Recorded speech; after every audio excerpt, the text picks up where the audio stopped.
माँ का इंतजार।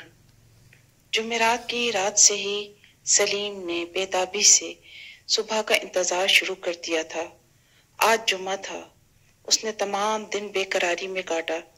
यहाँ यतीम खाने के असूल के मुताबिक जुम्मा की नमाज के बाद बच्चों की अपने घर वालों या वारसों से मुलाकात हो जाती थी और आज इसकी अम्मा को इससे मिलने आना था।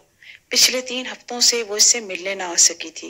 वो जब भी आती इसकी पसंदीदा खाने की चीजें लाती, कभी आलू के पराठे, कभी हलवा और कभी कुछ। वो यतीम खाने के वसी लान में अपने हम उम्रों के साथ खेल रहा था और बार बार बेचैनी से मरकजी दरवाजे से दाखिल होते हुए लोगों की जानिब देखता। आज इसका दिल खेल में भी नहीं लग रहा था। असर का वक्त खत्म हुआ तो वो धड़कते दिल के साथ उचक उचक कर मरकजी दरवाजे के ऊपर से बाहर देखने की कोशिश करने लगा, मगर चौकीदार के डर से वापस आ गया। बाग के अचानक फौत हो जाने के बाद वो यतीम खाने में दाखिल नहीं होना चाहता था, मगर माँ की मजबूरी थी। यहाँ ना सिर्फ यतीम बच्चों के जरूरी अखराजात पूरे किए जाते बल्कि उन्हें तालीम भी मुफ्त दी जाती थी। वो अपने घर, बहन, भाई और माँ से दूर नहीं रहना चाहता था। वो तो अपनी बहन और भाई के साथ खुश रहता था।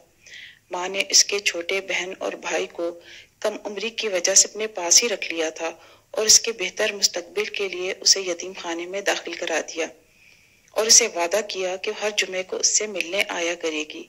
शुरू में तो वो बाकायदगी से आती रही, मगर गुज़श्ता 3 हफ्तों से वो नहीं आई थी। अब इसके सब्र का पैमाना लबरेज होने लगा था। आंसू रोकने की कोशिश में वो उसके हलक में फंस रहे थे।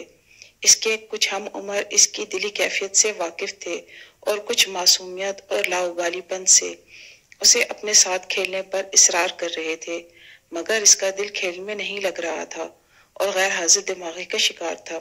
अगरचे उसे मालूम था कि इसकी माँ लोगों के घरों में काम करती है, हो सकता है उसे काम से फुर्सत ही ना मिली हो। वो तो अपनी माँ को खुशखबरी सुनाना चाहता था कि इसकी स्कूल में बेहतरीन कारकर्दगी और जहानत के सिले में इंतजामिया ने वादे के मुताबिक उसे शहर के अच्छे स्कूल में दाखिल करा दिया था। अम्मा को मालूम होता तो वो कितनी खुश होती, मगर लगता था कि अब माँ को इससे मोहब्बत ही ना रही थी। ये सोचकर वो फूट फूट कर रो दिया। अब तो मुलाकात का वक्त भी खत्म हो रहा था। उसने अपने आंसू पोंछे और बोझल कदमों से अपने कमरे की तरफ चल पड़ा और रास्ते में चपरासी ने उसे बताया कि उसे इदारे के इंचार्ज के कमरे में बुलाया गया है। वो मायूसी के आलम में इंचार्ज के कमरे में जा पहुंचा। वहां उसने एक जानी बेजानी आवाज सुनी।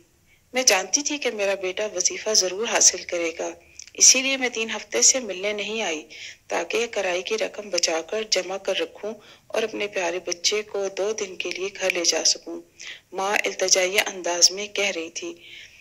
अम्मा की बात पूरी सुनते ही वो भाग कर अम्मा के करीब जा पहुंचा और उसके पहलू से चिपक गया। माँ उसे देखते ही उसके सर पर मोहब्बत से प्यार किया और फिर वो दोनों खुशी खुशी घर की जानिब रवाना हो गए। शुक्रिया।